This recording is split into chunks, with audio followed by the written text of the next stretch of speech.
Why are queer relationship myths so common? Imagine growing up hearing that love is only between a man and a woman, and that anything different is wrong. These ideas stick around and shape how we see relationships. Many myths about queer relationships are everywhere, and they can make it harder to believe in love that's real and healthy. So why do these myths spread so much? First, society often promotes models of straight relationships as the only normal way to love. These models are based on traditional ideas that don't fit everyone, especially LGBTQ+ people. Because these stories are so common, they get passed down and become what many think is the only way. But half of straight marriages end in divorce, and many people stay in unhappy relationships just to keep up appearances. When LGBTQ+ teens see these images, they might think their own relationships are less valid or impossible. Second, media and companies benefit from making people feel insecure about their relationships. They sell products that promise to fix problems or make love easier, even when those problems aren't real. This keeps myths alive and makes people believe they need outside help to be happy. Third, not enough positive stories about healthy queer relationships are shared. When you don't see LGBTQ+ couples thriving in movies, TV shows, or in your community, it's easier to believe myths that say these relationships aren't real or long-lasting.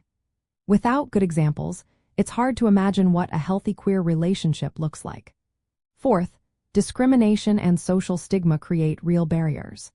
When society treats LGBTQ+ people unfairly, it can cause stress and misunderstandings in relationships. But these issues aren't because of who they love. They're caused by unfair treatment and lack of support. Some myths even blame LGBTQ+ people for discrimination, which isn't fair or true. Fifth, harmful stereotypes make things worse. For example, some believe all gay men only want casual flings, or that lesbians are always fighting.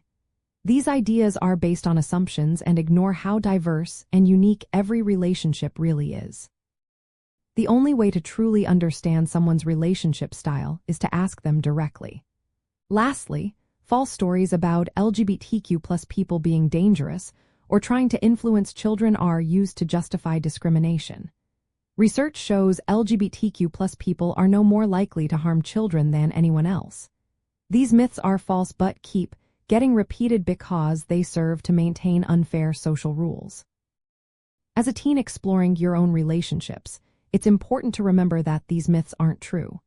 Your love and identity are valid, and healthy relationships are built on trust, communication, and respect, just like anyone else's. The challenges you face are often about society's unfair views, not about who you are or who you love. Recognizing these myths helps you see that your relationships can be just as real, meaningful, and lasting as anyone else's.